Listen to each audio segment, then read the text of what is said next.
This week on Hermitcraft. Oh, that's just natural RV childbirth, apparently. Yeah, the RV is giving birth. What the? It opened up for the little fella. What is it? This is the weirdest episode of Transformers we've ever seen. Welcome to the Hermitcraft Recap. My name is PixelRiffs, our writer is LoyXP, and we have some Hermitcraft live appearances to announce. No, the cast of the server will not be appearing at the actual Area 51, but you can catch them in the post-show uploads from this year's Minecon Live, where they will be having a panel. Stress Monster, Good Times with Scar, False Symmetry, Iscal85 and Mumbo Jumbo will be talking about how Hermitcraft is that much better together, presumably as the footage of their civil war is playing in the background. How does Hermitcraft work? We play Minecraft. Like a great big psychotic dysfunctional family. And with all that out of the way, let's take a look at all the events and mishaps that occurred on the Hermitcraft server this week. I don't know. I feel like there's always new people coming into Hermitcraft, and, you know, I think it's a good idea to do that every now and again. Just a bit of a crash course, refresher kind of deal. Starting with Python GB, who takes care of the mishaps right away by going to take a look at the new Sahara Now deals, only to discover that there aren't any. Or rather, everyone else has got there first. And I can't keep up! I can't keep up! All of my plans keep getting foiled, man. At least he gets to save his diamonds and instead invests his time into the Tower Bay build swap, putting up an enormous skyscraper inspired by the other builds around it, and getting it finished just in time for inspection by Xisuma. But this is so big, I could fit the farm I want in here. Yes, come on! We did it!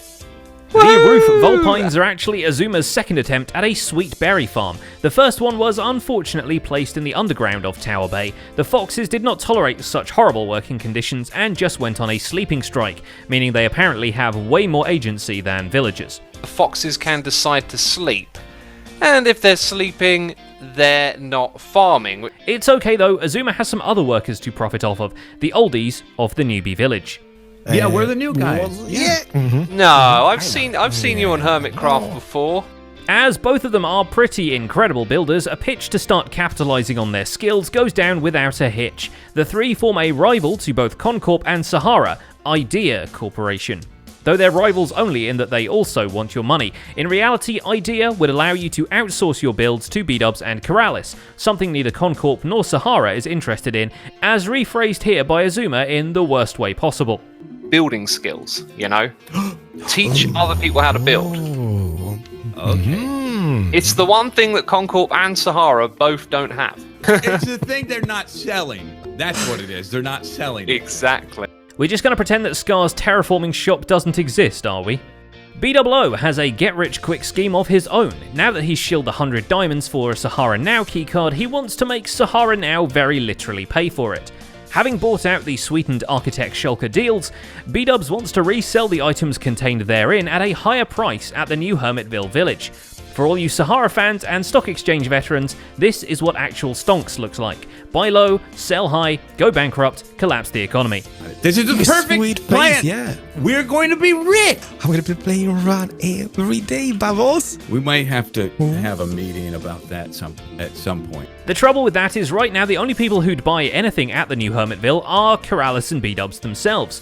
To bring a little foot traffic to their humble town instead of just having people fly over it, Bdubs buys all the bone blocks he can from Sahara and constructs the fallen skeleton of a giant ancient iron golem, which, ironically enough, can only be seen properly from the air right now. Also, today I learned iron golems have actual skeletons. I do like it, but I'm going to be doing more work around here.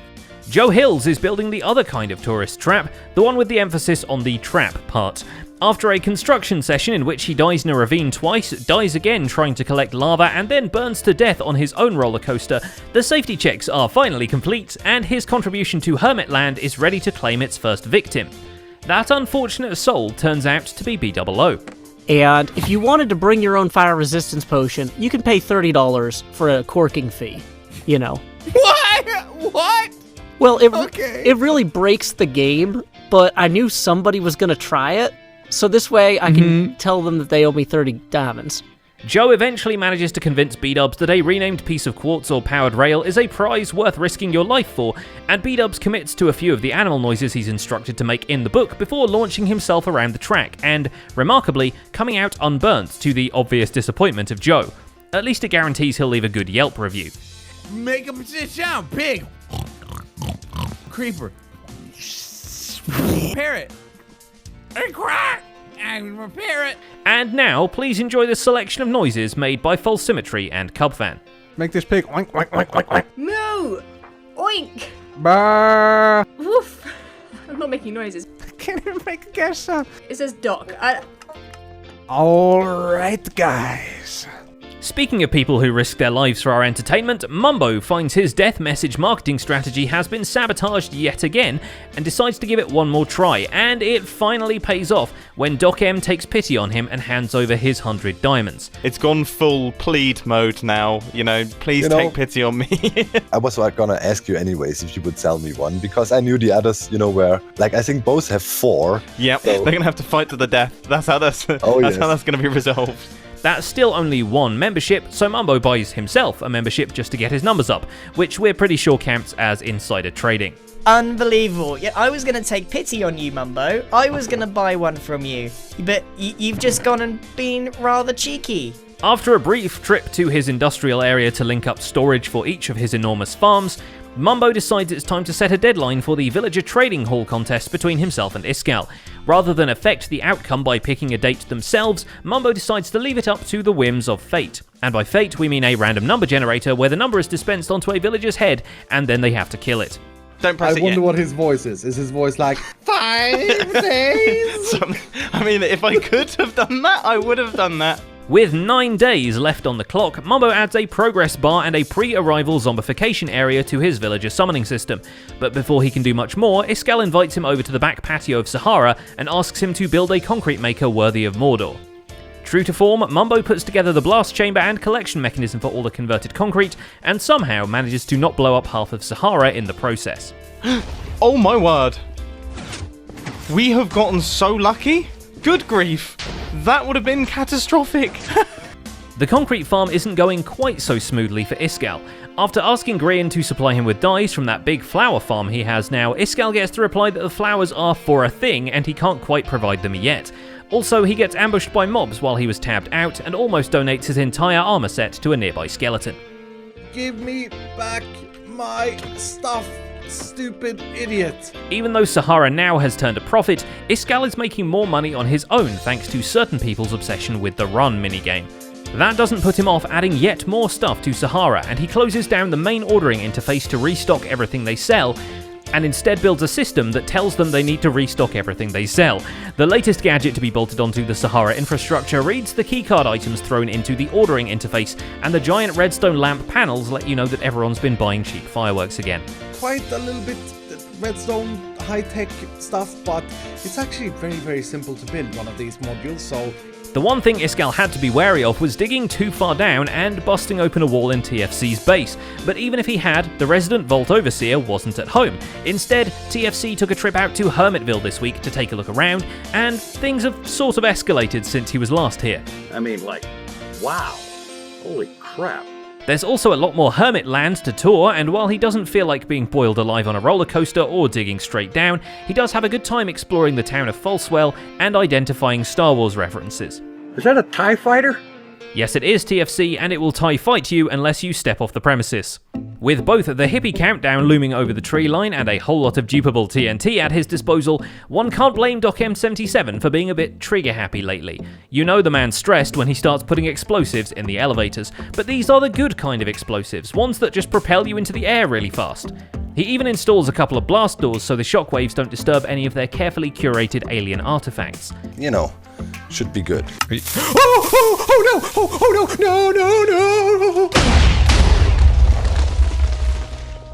What in the world? But the bad kind of explosives have to come out when the Hippies launch day finally arrives, and Doc starts preparing slime block TNT missiles, one of which accidentally goes astray and ends up leaving a crater in the side of Keralis' house. I'm in danger! Luckily, Doc's recent record deal seems to have earned him enough diamonds to pay for Keralis' silence. Speaking of which, dance break.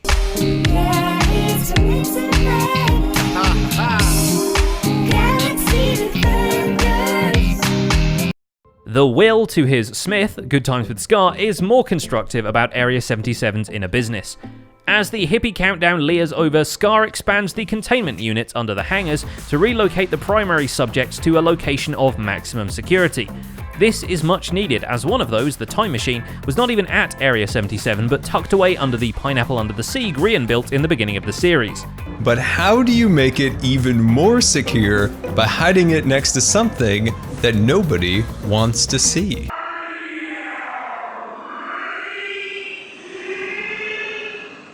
Villager Grian also gets his own cozy containment unit, but apparently when you're a Keta level threat, you get a whole house to yourself and room service to boot. He's living the high life in here. Oh. This is probably the best place he's ever lived. These guys have been treating him nice. Loose lips sink ships though, and the secret underground of S4 is quickly discovered by Cubfan, who in one of his reconnaissance trips has wiretapped Captain Angry Eyes' office. Just need to bring Let's listen into this package. S4, no, I decided to move it. It's not in the hangar anymore. It's down behind the biocontainment chambers in the airlock room. For easier flyby spying, Cub installs what he calls the fastest elevator, which really is just him hitting himself with his own golf club really hard. All this snooping around earns him a golden opportunity to extract some cash from the hippies, but before he can sell them the location of the time machine, Cub had to prove that he is in fact for real.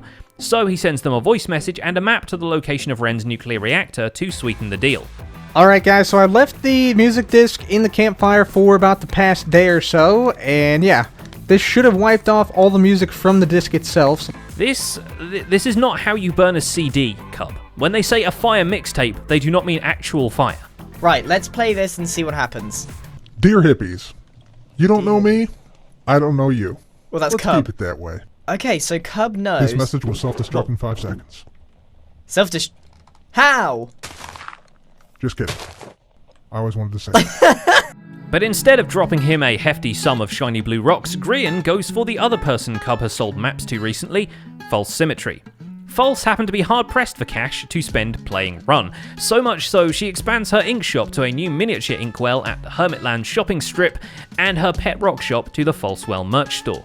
We've got Space Pet Rocks, of course, which are 10 diamonds each, and of course have names, of course. That's when the real cash bags swoop in under fake aliases and dressed like 2 clowns on a holiday. I am Alfred Griansworth. Oh, okay. And this is my chum. Hello.